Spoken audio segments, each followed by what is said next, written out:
Hey,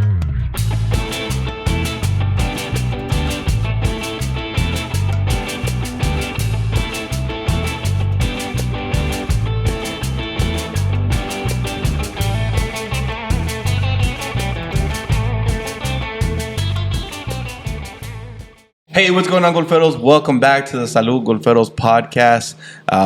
If you look around, we're back at a brewery, but we're at the home of La Cheve, which, wink, wink, we have a fresh batch being brewed up. It's actually chilling right now. So shout out Tommy and Blue Fire for having us in here. Yeah. The reason we're here is because, we've always said beer goes hand in hand with golf. And part of that too, why we did a collab is because, Los Golferos, we're trying to do something different in the golf space. So for episode 35, we have with us today the owner of El Puerquito, Ernesto Garcia. Ernesto, welcome to the pod, man. Thank you. Appreciate you guys having me on today. Yeah, man, of course. And so why I lead it that way is because, we're here in San Diego. A lot of breweries. It's a big industry here, so that's why we also got to have the Hopped on here because we're talking beer. I'm just an extra, so yeah, he's here so he doesn't get fined. Yeah, validation to the brewery scene. So. Yeah, exactly. It's like when you have your Mexican, like if you're building a wall or something. Like wow! You gotta have the Mexican in there to be like, yeah, it worked. Yeah, it worked. Yeah. You're right. Yeah. But so it's a very saturated space, but you are bringing in your element. You're bringing in our culture into it. So talk to us a little bit about El Puerquito and what that is to you. Oh, God. So, El Puerquito. So it's a hard up a fresca company, essentially. That's what we do. We vary now on different flavors. I think we're getting pretty experimental with our stuff, which is pretty fun. But at the core, I mean, it's the rancho life, the Mexican culture, which I was born and raised with. And it's honestly, he's yes, fresh. as you can tell, yes. I was dressed like this as a child, and it just feels good to wear it again. Like I feel more normal in this clothes than the clothes I wear to, just to go out and watch a movie or something. Yeah. So it feels good. It feels good to definitely have a reason. I notice people seem to really enjoy it and appreciate it and give me compliments, and it makes you feel good because I know it makes other people feel good. Like it's a sense of pride and to know, who we are and where we come from. Yeah. But when it comes to the company, I kind of implement the same style, and we do a lot of everything's agua frescas really. Okay. We have tamarindo, pepino, working on horchata. What else? God, limonada, café de la olla, fresas con crema. The list goes on, and it varies what's on tap. You gotta say Jamaica because Jamaica is. Oh, I didn't say Jamaica. Jamaica's. I was about to say, I think that's the first one I ever tried was the Jamaica. The Jamaica was good, dude. Really, really good. I think you said your wife liked it a lot, right? Yeah. Then it was Jamaica. Yeah, that's actually the most popular one. That's the one I like the most too. It's just clean, goes good with food. I think I realized it the first time when I was still working on recipes, and I had it with somebody brought me over pozole. And I was like, dude, it was great. I was like, you know what? I'm like, I think I'm onto something right here. I'm like, this might work out. Yeah. So let's talk a little bit about that. So you said you were onto something. What's kind of that origin story that got you into? Is it technically brewing or? It is brewing. Okay. I don't consider it there's not much. The brewing aspect of it isn't very sophisticated. It's very simple. It's pretty much the way that you make a seltzer. So just fermenting basic sugar. None of the stuff that you do with brewing beer and times and temperatures and this and that gets extremely complicated. Yeah. But I think the real dedication is with the flavoring, because I'm trying to make it taste exactly what you taste, when you go to a little agua fresca post, even a swap meet or something. But, I don't want it artificial, and I want it to taste like what it's supposed to taste like. And I think so far, we've done a really good job at staying focused on that. Yeah. I think that's why I like the Jamaica so much when I did try it, because you feel you taste a little kick on the back end, but that first sip is like, dude, it's just Jamaica. It's like someone spiked the Jamaica. Yeah, and one thing I always tell people is so you'll see these flavors in different aspects of the business. Like you'll see a Jamaica infused beer, right? You'll see.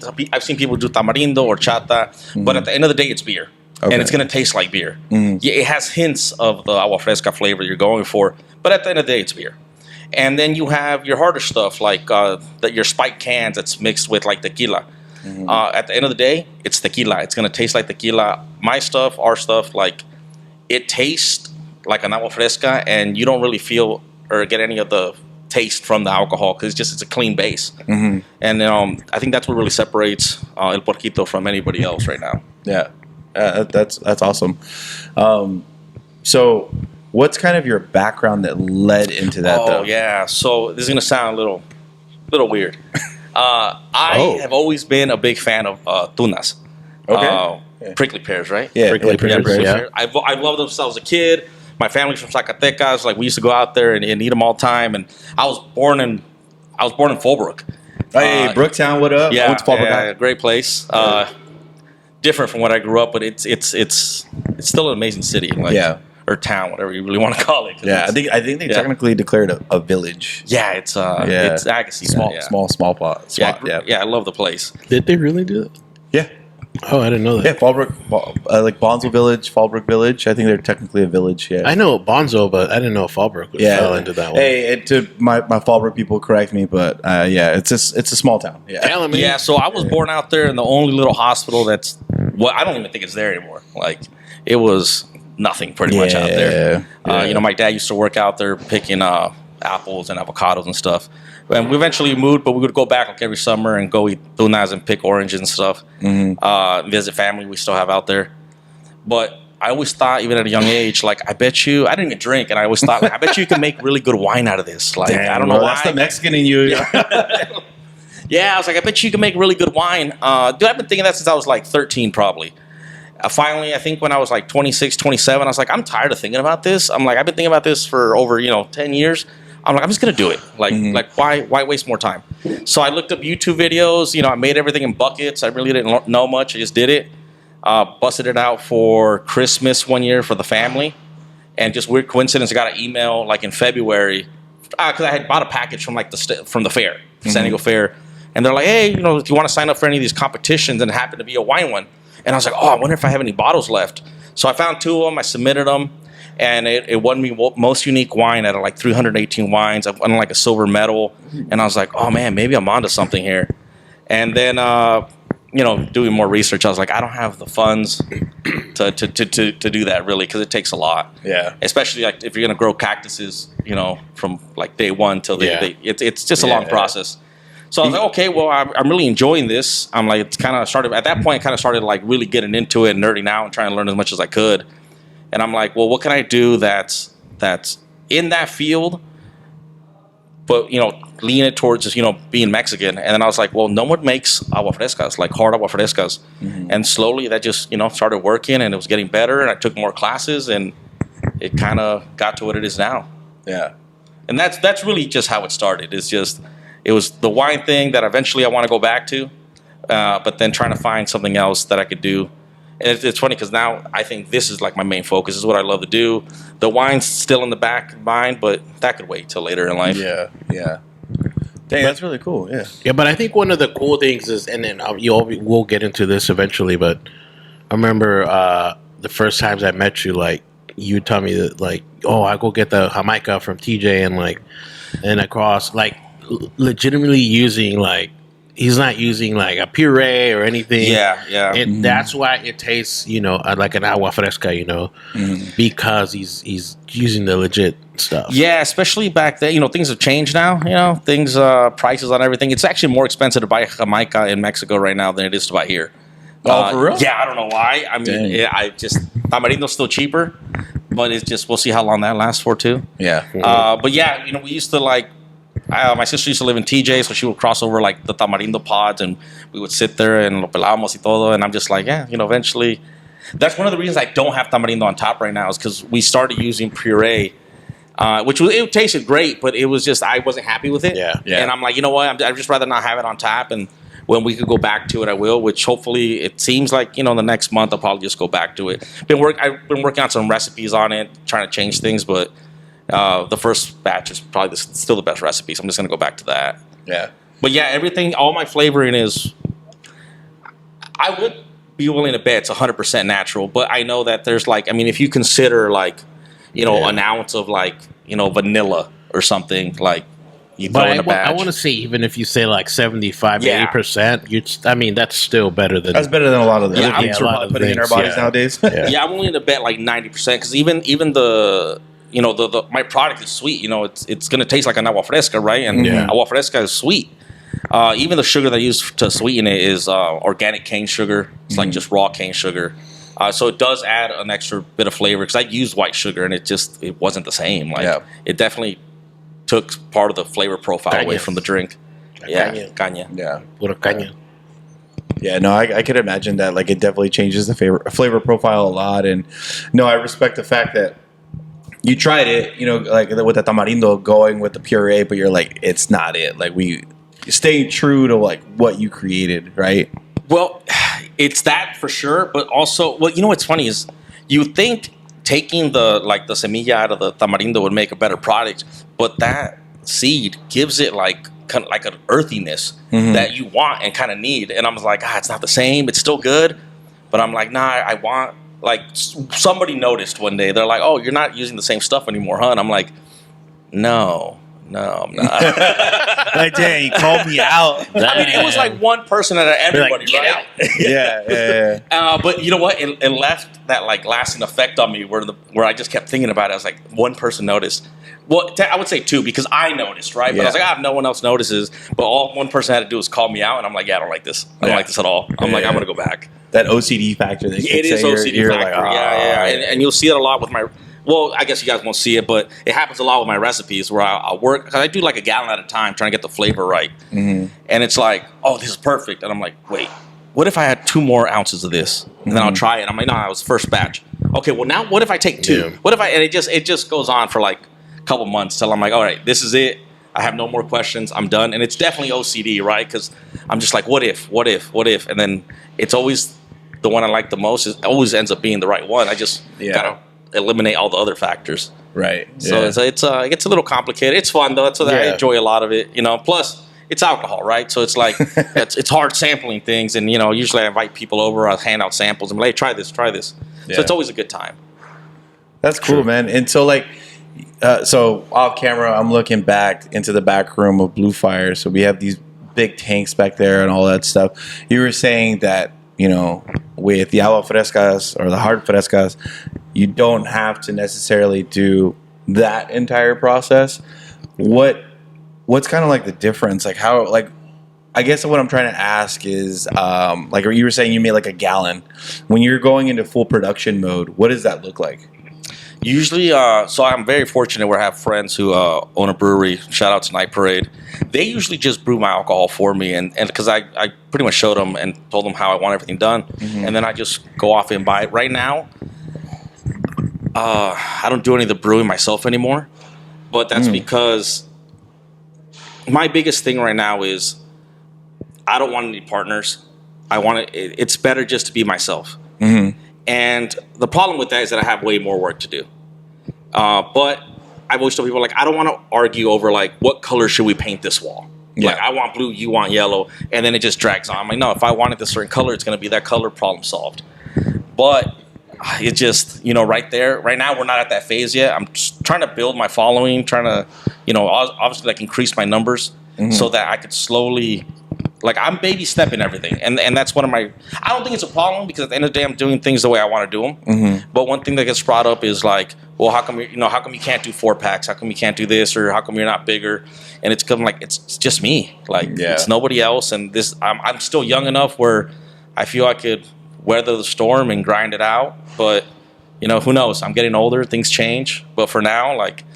I look at it like I'm just trying to build up my stock at the very least. Right now I'm worth pennies. Let me get it to a few dollars. Maybe things will change. Right. So with brewing, I mean, I'm not really doing that right now. But what I can tell you, the difference between brewing my stuff and alcohol is it's really time. I think because with brewing, I know you gotta get your grain to a certain degree for X amount of time, and then then you gotta boil it down, and there's so much science to it, and I respect it a lot.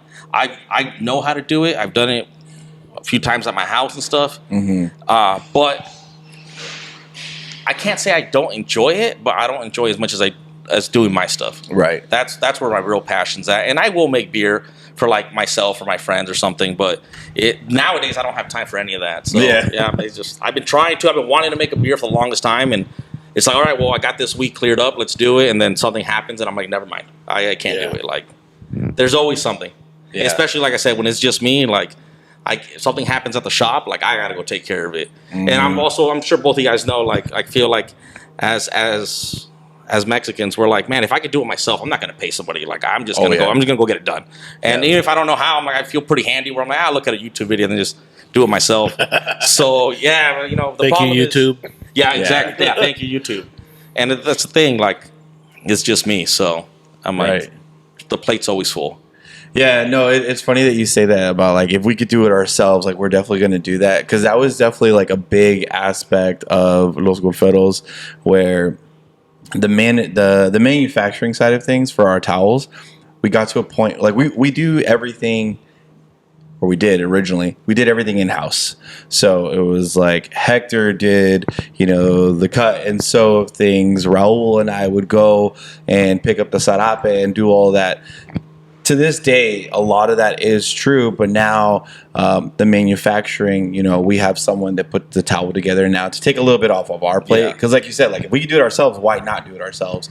And kind of like what you were saying, like, you know, get my pennies up to dollars kind of thing. You know, not saying that, like, we're in the world of TaylorMade, Callaway, or anything by any means, but now it's like, okay, like, let's hand this off to a partner, so to speak, and let them handle that. And so even that, like, that for us was, okay, like, we're not just going to go to China. We're not just going to, you know, outsource to anyone. And that we found someone local, someone that, you know, we tested out their work and we trusted, and we're like, okay, cool. Like, it's still a homegrown product, so to speak. Yes. And, you know, we found Raza to do it. We're like, okay, cool. Like, they're going to do it for us. We have a beautiful relationship with them. So no, that really hits home when you say that, because it's like, yeah, man, like, I don't want to outsource this. I'd rather save that dollar. But now at this point, it's like, if I am going to spend that dollar, who am I giving it to? Yeah, right. Exactly. Yeah. But I also want to say, you know, and we've talked about this before. I think a lot of the time it limits growth. Oh, 100% does. And Yeah, so, it's like, at what point do you make that next jump, right? And so, in you know, in regards to Ernesto, a lot of the times, like, this isn't his, like, full-time job. He has a full-time job on the side, in case you didn't know that. Yeah. So work graveyard. I start at midnight. Midnight to 8 He's in the got to morning. clock in after this, guys.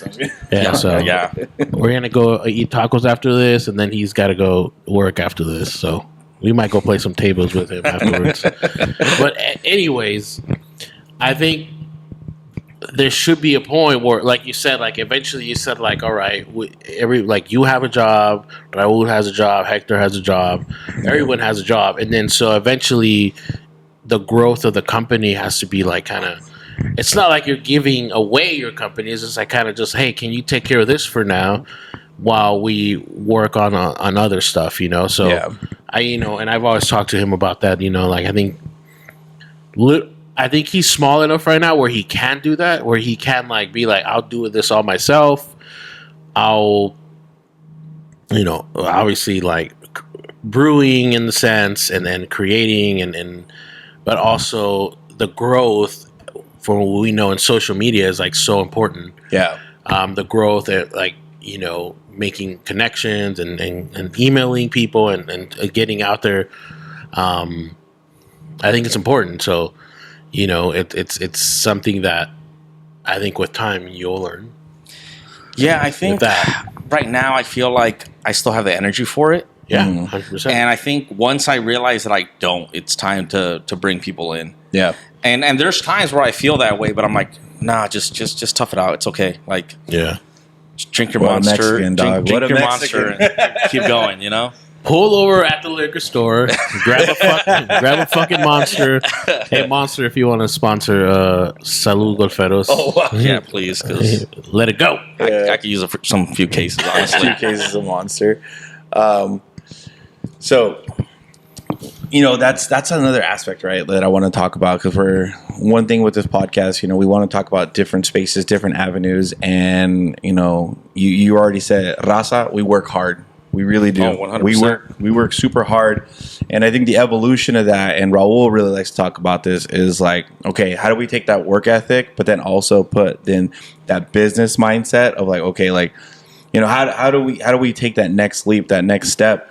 For you going into business, what was kind of some of the growing pains or the learning curve? Like, because you obviously started as a passion, right? You're like, okay, this is my idea, this is what I like to do.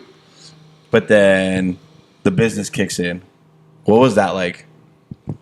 I think when I started with the wine, that was definitely like a passion thing.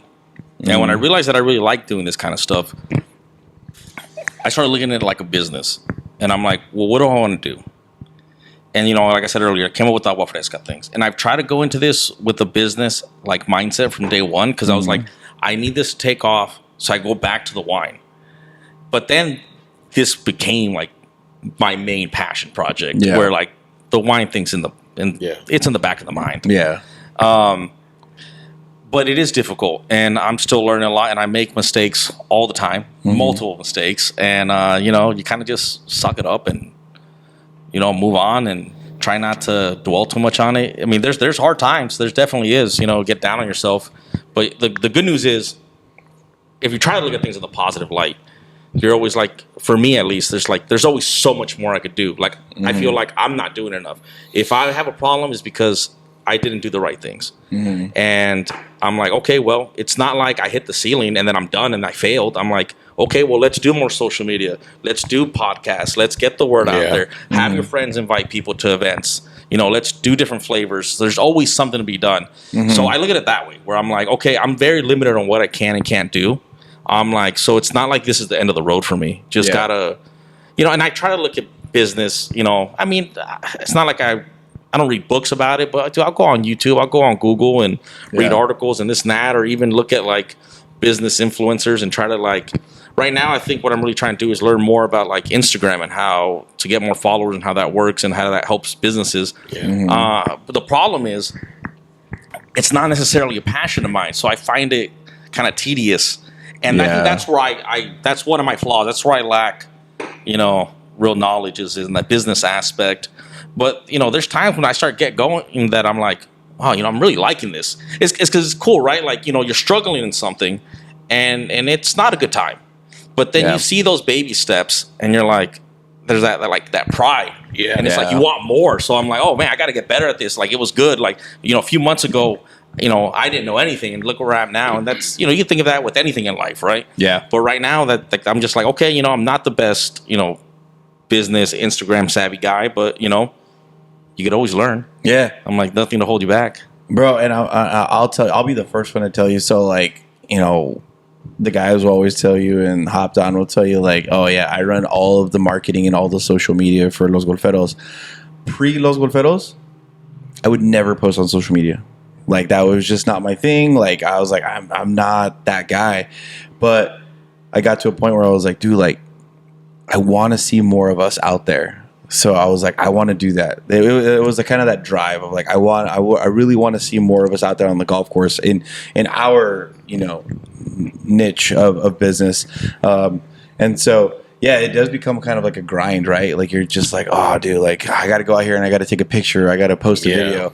Like, I'll be honest, as of late, like, when the Hopped On and I go golf, like, he's used to it, where I'll start recording videos and I'll do all this stuff. But, I mean, you've probably seen it, Eric, the last few times we've gone golfing, I don't really record as much because golf is the passion, and social media almost made it too much of a business, where it's like, I'm not enjoying my golf. And so I've kind of slowed down a little bit, but I'm still doing it. But like, to your point, it feels a little bit workish, a little bit grindish. Like work, And, but what I'm trying to get with that is there's going to be points where it becomes rewarding. And a prime example I have of that is Omar, homie of the brand. He and I were at Go Hill out in Oceanside, and we were just there to hit range balls, right? And we're hanging out, shooting the shit. I recorded like a video or two, whatever. And this dad walks up with his daughter, Mexicanos. And they kind of like posted up next to us. And I was talking to Omar. We're hitting shots and things like that. And he walks up and he goes, "Hey, se ve bonito. A ver más raza acá." Like, doing nice, this. man. Yeah. And I was like, what? And like, he kind of directed it more towards Omar than me because I was in the middle of a swing and Omar was like kind of just standing. But I heard it and I was like, what? And so then, as homies of the brands do, Omar and the hopped on, they're like, like this guy right here, he's got a brand that's like trying to get more Mexicanos, Latinos into golf. And so then that's when I back up and I start talking to him, and he's like, he goes, I brought my daughter out here, and she saw it and liked it, so she wanted to hit more balls, and so now I'm out here learning golf with her, and so I'm like, dude, like that was cool. So now it's like, okay, I have to keep doing this because as soon as I hear that, though it wasn't them directly saying, hey, we saw your social media and it's cool. But what if I do post something and someone sees it and then it goes and it goes and it goes and it grows and it grows? Because I have seen that also, where I post something and then somebody will see me at a golf course and they'll be like, hey, like, I've seen Los Golferos. I've seen you on Instagram. They're like, that's sick, dude. Like, I didn't think there was that many Latinos out here playing golf. And so it's like that little thing recharges me, Yeah, it makes the grind worth it, though, right? It makes it so worth it. So, like, what I'm trying to say with that is like, like it may feel like a grind, but keep doing it, bro. Keep doing it because, we have the Stones, we have the Belching Beavers, we have all this stuff. But I imagine, and I hope you've seen it, where Raza comes to your place and be like, oh shit, like you're doing this too. Yeah, man, I get a lot of it, and it's definitely rewarding, and it makes it all worth it, especially. Like the way I dress. Like, I love this, man. I love dressing like this. You're freaking fresh, bro. I love it. Thank you. And, people really enjoy it, and it makes me proud. I think it's also, I don't know what the correct word would be other than rewarding, but justified, I guess. Yeah. I was dressed like this as a kid for the longest time. And, I think in the 90s, we've always been around, right? Like Mexicans, we've always been here, but there was a time where we're kind of more in the shadows, I think. Yeah. And back then, like, it was hard to buy tortillas anywhere. You got to go to actual, like, Mexican like, part of the city. Salsa, anything. Like, it wasn't. You had to go to the ghettos. Yeah, it wasn't like it is now. Where you had to go to the grocery store and buy a mission tortillas. Everybody in the 90s had their Mexican store that you had to go to. Shout out Rodeos. Tony's Market. Yeah. See, and we all have one. Yeah. I went to a Food Palace down in Logan. Okay. It's not there anymore. I think it's Foodland now. No, Manolo's now. It's sold like 3 times, I think. Oh shit. But I can't say I wasn't self-conscious about it. Like, I knew that we were gonna go even to like the Del Mar Fair, or because my dad would love. It's funny. My dad would love to take us every year to the Del Mar Fair, and it wasn't for us to have to experience the fair. Yeah. It was because he would go look at the ganado and the horses, and that's all he went for, was just to take pictures. There's probably more pictures in our photo albums of like random cows and bulls from the fair than there is us. But you know what? That's what he loved, and he's the reason I am the way I am like this, and I appreciate everything he did. But I was self-conscious at times. Like to go out dressed like this in public when I was younger, be judged, made fun of, whatever. And now as an adult when I do it, and it's taken in with like something positive, it kind of makes that child version of me feel better. Like it makes that all of that feeling go away. Yeah, definitely, bro. I feel like I've been saying this lately, but we're in this era where it's cool to be Mexican now. Like, and I love it, bro, because like all of the güeritos out here in San Diego, they're about it. Oh yeah, They're for like, sure. oh, bro, like, no, I love tacos. It's like, oh, okay, like, yeah. And it's kind of a little racist, but at the same time, it's like. But what's cool though is they'll be like, no, I love tacos, and you're like in your head, like, yeah, you like Taco Bell, huh? And they're like, no, like I went to Frida's or I went to TJ's Tacos, I went to Man, Tacos El Gordo. Shout out Taco Bell to the Chalupa. Yeah, buddy. But people from other cultures are like trying to dive into our culture now. They're like, no, like what you guys do is sick. Like I love this, and it's like, oh, okay, cool. No, you're absolutely right. It's funny. I felt that way even like when I was in high school, but it was a little different. It's nice to see it change. I would see Vans come out with like the Mexican like hoodies and stuff, but it just said Vans across, and I'm like, so you want to like take our culture, but you don't want to give us any credit. Yeah. And now I feel like people acknowledge that it's Mexican, and they're like, hey man, like we love your stuff, keep doing it, this and that. Like it's definitely, believe it or not, like things are better for us than they were like in the 90s. It kind of feels like things are going different way, but we'll wait and see where that goes. Yeah. But no, you're right. Like I totally agree with you. Yeah. No, it's definitely been a culture shift, and I really enjoy it. And I think for you and for us, it's definitely going in a positive way. It's funny, when I was driving here, stuck in traffic, I was definitely thinking, that was on my mind, and I'm like, I can't wait to see what the future has for all of us, because I will say, I don't think it's right now, like not at this very moment, but we are a few years away from actually having like a solid foundation for all of us, and seeing more of us in high-level jobs and more influential positions. Oh yeah. So yeah, I'm excited to see what comes, and I'm working hard to do my part. And it's just, the only thing I say is it makes me happy, and it's very exciting. Yeah. No, for sure, bro. And I would say it is happening now, because I saw a statistic the other day that and I'm going to butcher the statistic, but essentially there are more college graduates coming from Latino families than any other culture right now. And I don't know what the exact number is, but I saw that in the article the other day, in an article the other day. And I thought that was really cool because, my generation. So like, I'm a college graduate. I have my degree in business, kind of why I started diving into this. And it almost became like a standard in my family. And it's not something that our parents are like, you have to do this. But it was like, hey, mijo, get your education, go do this.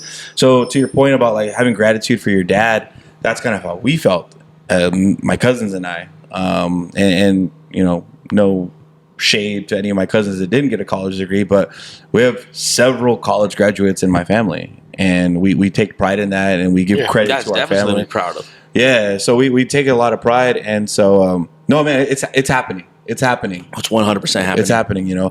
I mean, Raul, who's part owner of this brand with me, like he doesn't have a college degree, has some college under his belt, but he's that Mexican work ethic of like grinding and just trying to be on top of things. He's excelled in his career, so he's in a position where he's hiring and firing, so to speak, and he's putting his influence out there into the world. So, yeah, man, it's an exciting time. Our time is coming. Yeah. I think, like I said, I think we're a few years away, because I think we got to get the pieces in the right spots. Yeah, but it's going to be interesting. Yeah, no, it's definitely cool. No, I think, I was talking to him about before you got here late, like a typical Mexican. By the way. Damn, why you gotta call out his MST time? MST. I wouldn't say typical, because I was 5 minutes late. I think typical is like 20, 30 minutes. Yeah, se barrer, No, but I think I've never asked this. John, who introduced us at some point. Why el puerquito? Oh, that's a great question. I had that on my. No, that's fine. All right, my bad. So a lot of reasons. Little fun fact here. Por las carnitas. That too, though. Yeah. Por chicharrón, chacarrón. That's true. I do love all that stuff. So when I was younger, I had a real. I always wanted to be a cop. Let's just put it that way. Someone in my neighborhood was older man, retired from Arizona PD. And it's funny, the guy was really handy. He taught me a lot. By the way, I should mention, this is an older white gentleman. Mm-hmm. And he treated all of us like we were his kids, like took care of us, taught us a lot. Very hardworking dude. And he used to work law enforcement. He was retired. And he'd always tell me, like, oh, man, like, I don't know, he would just pay attention to me, how my mind worked, how I did things. And he's like, he'd always pull me aside and be like, you would make a great cop one day. Like, you should really consider it. And I really admired the guy. And, I loved his stories about all the work he did. And it's something that I wanted since I was very young. And I spent most of my life working on that. And, I went to Correctional Academy, I think when I was like 19, graduated. When I was 20, I can't remember, 2013. I put myself to the police academy, graduated, tried to get hired in different places. I always did security work, always took any class I could take on like anything law enforcement based. But there came a time where I was like, it's time to move on. I'm like, I'm kind of over it. Like, I went as far as I could. I'm like, I was getting older. I was like, I'm not really, I don't know, just time to move on. Yeah. And at the same time, the wine won those awards. I started working on frescas, and I was like, I need more time. I need to leave my job and have more free time to focus on this and myself. So eventually, when that time was coming, I was like, okay, well, I'm working on my flavors. We got to come up with a name. Mm-hmm. And so I did work for a small police department. I was never sworn in. I had my academy certificate and everything, and I was just waiting to get promoted. And they offered me the promotion, but they just kept prolonging it. And eventually, I was already kind of over it. So I was like, okay, well, what do I want to name this company? And what can my logo be? And I was like, well, what are the two things that I love? I'm like, I love law enforcement, and I love being Mexican. And I was like, okay, well, what do they call cops? Pigs. And I was like, I'm gonna make my logo a pig because it's something that I enjoyed. We'll edit this stuff out. Yeah. I was like, I loved a lot of the aspects of that job. There was things that weren't great, but I loved it. I had a real passion for it. So I'm like, okay, well, I was never sworn in, but I was like, I was a little baby pig. Yeah. So Puerquito, little pig. And then I was like, well, I love being Mexican. So then I put a moño on them, and that's pretty much how I came up with the logo. It's also an excuse for me to own a pet pig eventually, later down the line. So that's also cool. Yeah. But it's at the end of the day, it's two things that I loved in my life that I had real passion for, and it's something positive. Like if you notice, like the pig has a little smile on his face, like he's smirking. Yeah, he's smirking. Yeah. And I'm like, it's all in good fun. It's all positive stuff. I don't regret anything that I did. There's times where I do miss it because, I know there's sometimes a love and hate relationship with law enforcement. Mm-hmm. And they don't talk enough about the other side, right? Like, as actually being in the field, like, yeah, there's going to be bad apples. But, a lot of those people are very passionate, hardworking people that just want to help other people. Mm-hmm. For sure. I'm like, and you have to realize, like, they sacrifice a lot. I don't remember the stats, but I mean, like, law enforcement has like the highest percentage of like divorce. Yeah. And it's like, that's so funny. I was thinking that as you were talking, I was like, yeah, they get divorced. They sacrifice their marriages, their families sometimes. Oh, so, yeah. So it's crazy that you said that. Yeah. They sacrifice a lot, and it's just, and not to sound messed up, but for what? To help people they don't know? Yeah. Because that's how much they care. Mm-hmm. Most of them. I'm not going to, of course, there's, but that's in any job. You're going to have bad people at their job everywhere. Yeah. It's just sad that it's like in my opinion, like such a important job, like you want all good apples, but it's not going to happen. No. Especially when you got numbers, you got slots you got to fill, Mm-hmm. Sometimes as you meet the criteria, you're in, and they're not the best person, but they fit the qualifications for the job. Yeah. But that's how I came up with the logo. I hope later I could also do some good in that community as well. Because it's something that I still care about. It's a hard job. Yeah. Hey, so our cops out there, El Puerquito, go check out El Puerquito, man. I was supposed to get a contact with. I'm gonna butcher this. There is like a Latino police officer like organization. that I've been trying to work with. So if you're out there, contact me. Yeah. Fundraise or something, right? Yeah. Also, you got to realize you also need more. No one's better to police your people than your own people. There's such a high percentage of Mexicans in San Diego, and I guarantee that like the percentage of Mexicans working law enforcement aren't equivalent to that. So we need more. How do you expect people to understand you if they don't know you? Yeah. So I would definitely have to help out in that field as well. So we'll see what happens in the future. No, that's so true, man. And I think back to an episode of the podcast we did with Evan Cardenas of one of the foundations here in San Diego, and they used to do I think they called it Donuts with a Cop, and I thought that was really cool. That's pretty funny. Yeah, I thought that was really cool because, like you said, I feel like a lot of I feel like we're going down the rabbit hole, but here we got to do it. I feel like a lot of minorities have kind of a standoffish relationship with law enforcement. I was fortunate enough that my dad raised me. He's like, hey, like just be respectful, answer their questions, and like you said, most of them are good people. Yeah, most of them are good people, and so you shouldn't run into any problems. But the key component to a good relationship is rapport, and the best way to build rapport is having a common ground. So like, if you have a Mexican cop and a Mexican person that they need to approach, right off the bat, there's going to be that comfortability. There's going to be that rapport. And so, it's going to be easier to feel safe and actually enforce the law. Especially if both individuals speak Spanish, right? Because there's times where, our older generation that doesn't speak English, will get pulled over, and there's like a language barrier. Yeah. And it's like, how much more comfortable do they feel when it's a Spanish-speaking officer? Yeah. And there's also like a level, I'm sure for all of us, right? There's like a level of respect with our older generation. And I've 100%. Noticed it like with police officers, when they are Mexican speaking to an older gentleman or a woman, there's a level of respect there because they know who they are. You know what I mean? Like they can connect with them. Yeah. Yeah. No, that's big too, because you're paying respect to that older generation, and that just eases tension off the bat. Yeah. Oh man, so much. Yeah.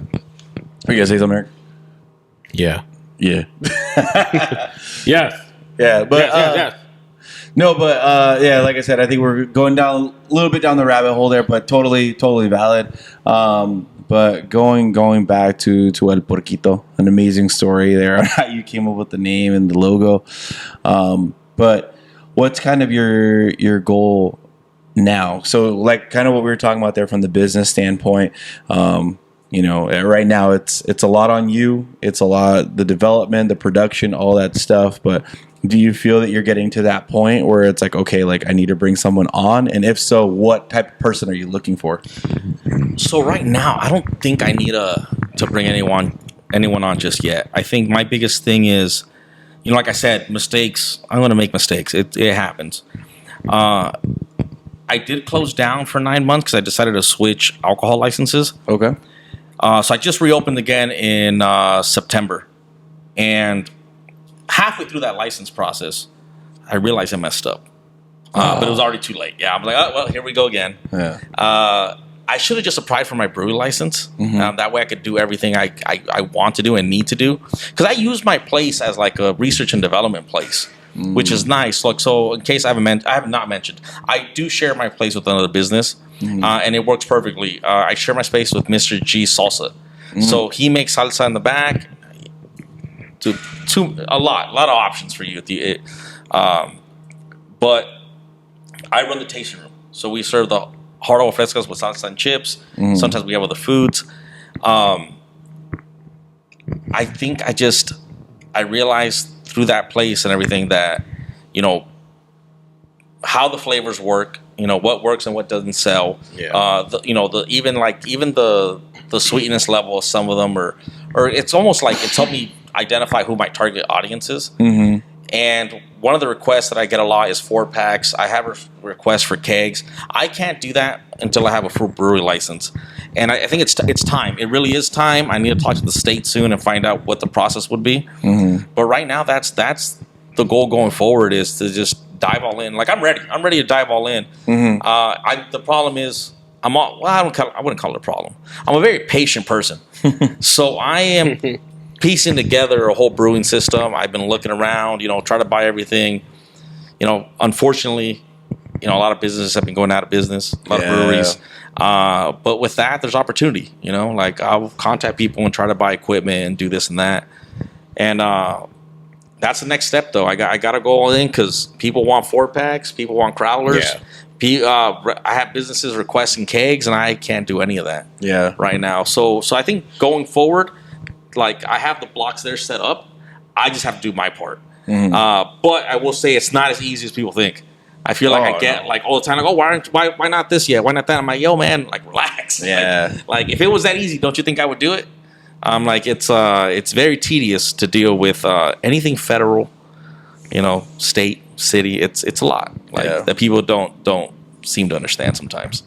And so for all of that stuff, like, do you have? I know you mentioned like Google, YouTube, all that stuff, which I feel all of us do. But like, is there anybody that you kind of rely on as a mentor or to kind of like help you with that stuff, or do you feel like it's a lot of you just kind of going through it? Well, I guess the answer is no.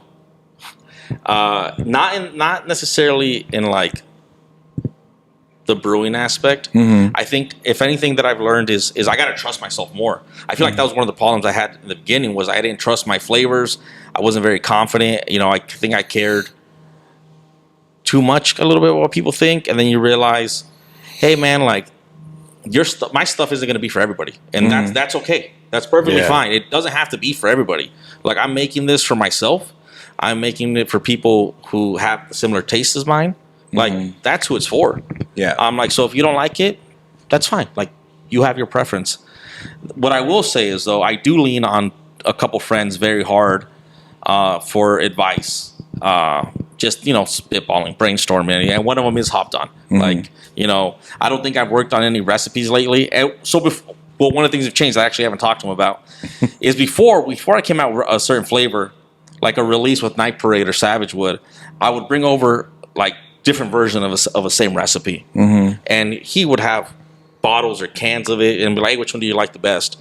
Well, now I feel like I got into that point where I don't really ask anybody for advice. I just do what I want to do because now I have a lot more confidence in what I'm doing. And part of that's because of my place, right? Like I see what flavors work and what people want, and I'm like, so now it just gives me a better idea of how to get there without going through the multiple steps. Don't get me wrong. Like I'll still do like 3 versions of a drink, and then I have a rule. So I'll do like 3 different recipes, and then when I pick one, I have to hit 3 consistent batches. Because sometimes you'll make a really good one, and this is it right here.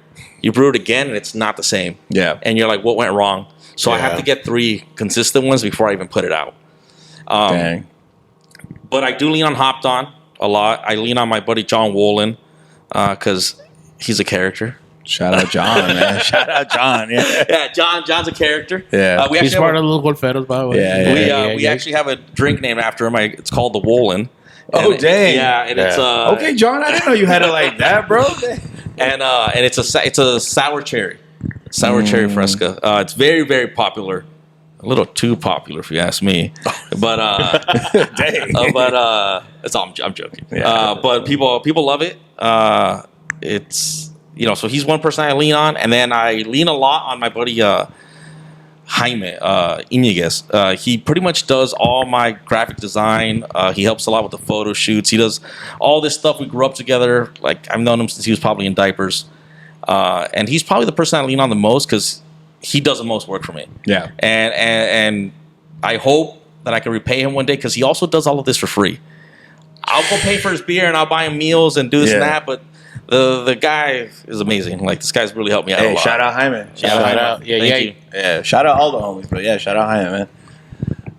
Fuck John. Just kidding, John. He's actually supposed to come. I don't know what happened. We'll see. So there's something I want to talk about. Okay. I don't know if we talked to Hopped On earlier. But I was thinking about if you're interested in doing a collab together. Okay. With Los Golferos.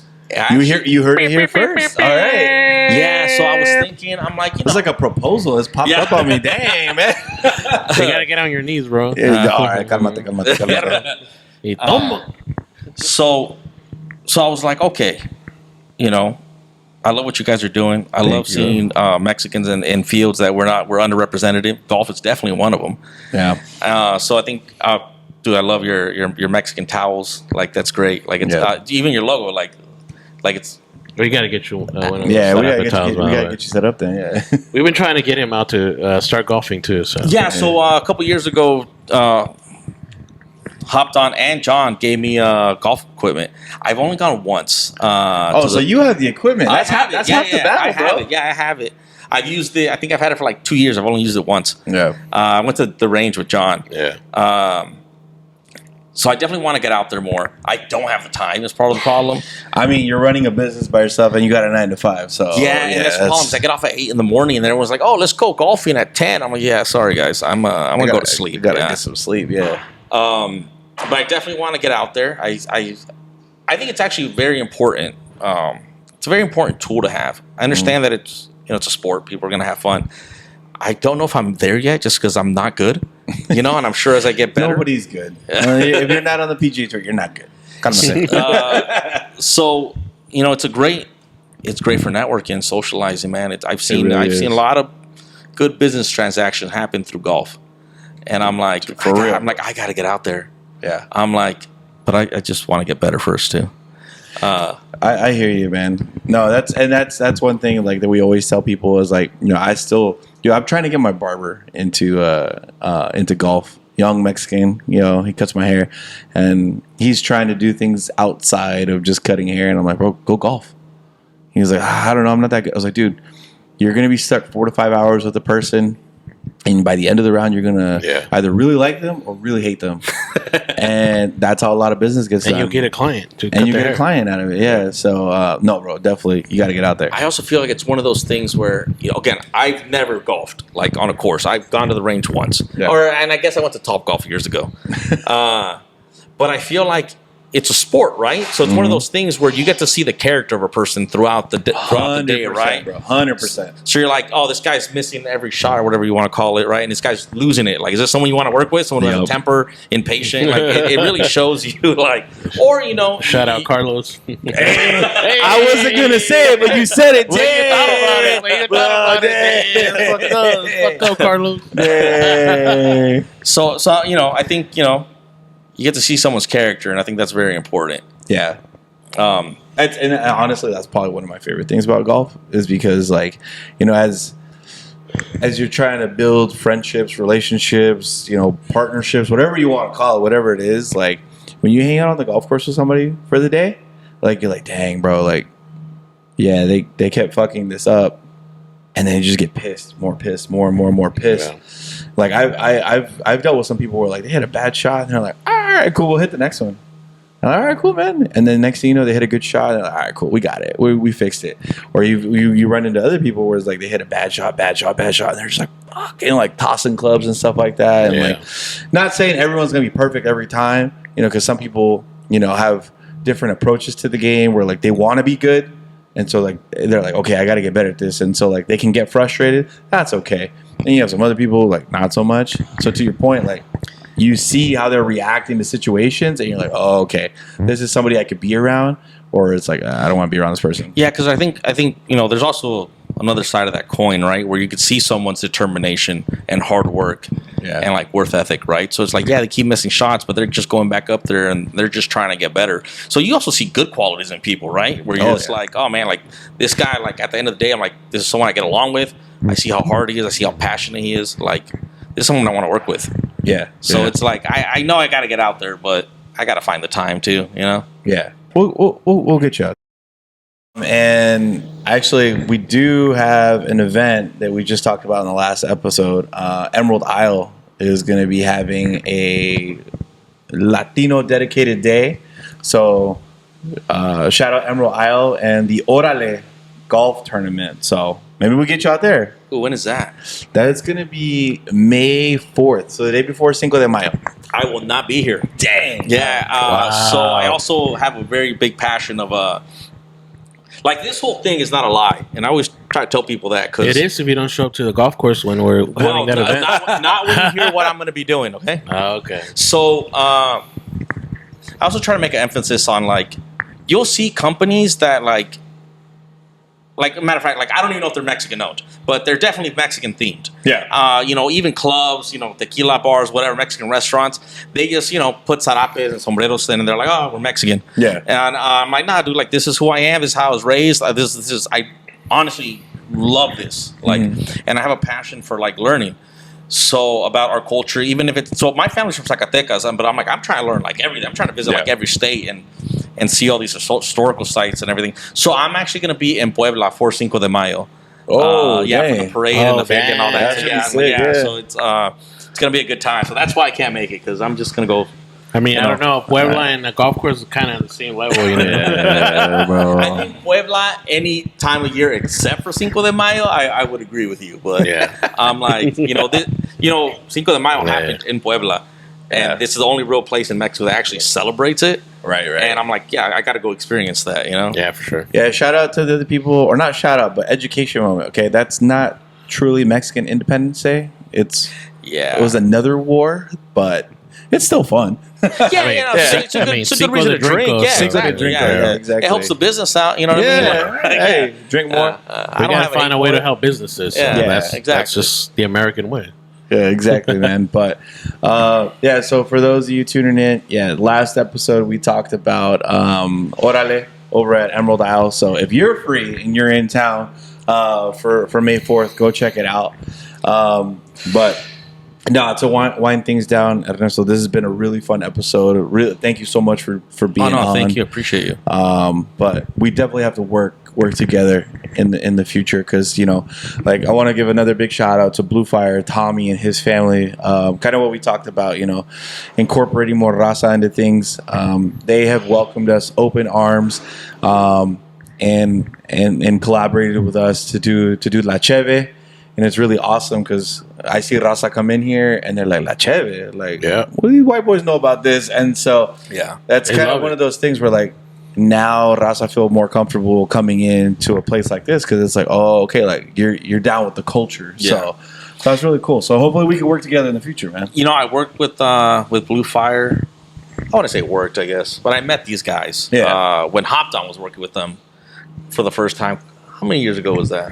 Like 3?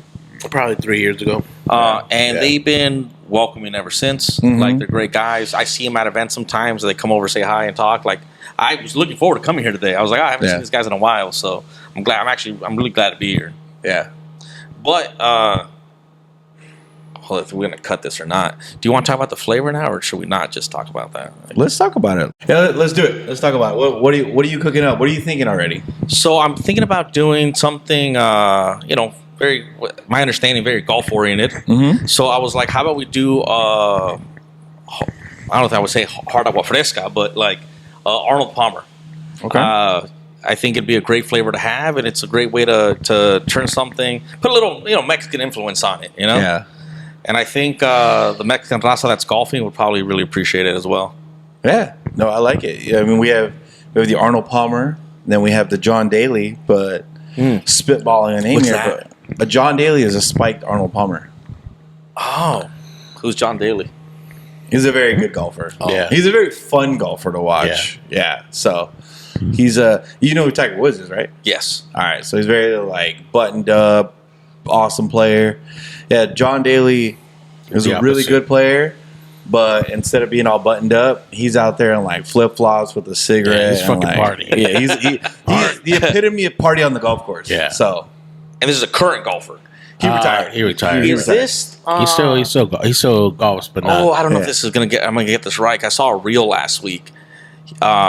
He's now an older gentleman, but he used to have like mullet? the mullet. Yeah. Is that him? Yeah. He's like dude, that guy's he's like a crazy. chubby. I was watching videos talking about like him just being wasted on the golf course. And that guy was. He would just show up and fucking stripe the ball. He beat Tiger hungover. Yeah, that's what he was talking about. Yeah, he beat Tiger hungover. Yeah. So. Okay. So yeah, we have the Arnold Palmer, we have a John Daly, but we'll make a Golfero drink. Well, we don't know what the name is yet, but I know Stay tuned. We're definitely spitballing. What do we say? Armando Palmer. Armando Palmer. Palmer, We yeah. have to put a poll. So, Golferos, what should we name the next collab? Agua fresca, hard fresca in this case. Yeah. Yeah, no, I'm looking forward to it. I think it'll be a lot of fun. I wish we had time because I thought it'd be great to do like a segment of you guys teaching me how to golf to like build up to the whole thing. Because I'm gonna be horrible. I'll tell Stay you that tuned. right We're now. headed Yeah. to the range. Yeah, it will be hilarious. A true And I would golfer always actually carries love their to do it clubs. dressed like this. I don't know if that's possible, but I will definitely On give the it a range shot for Yeah. sure. Yeah. Golf course, we could probably get away with it at Emerald. So, Curtis, Henry, we're going to be rolling up all charred out. Yeah, so I'm gonna have That's, right. to. That's why you got to skip Puebla for man. Oceanside.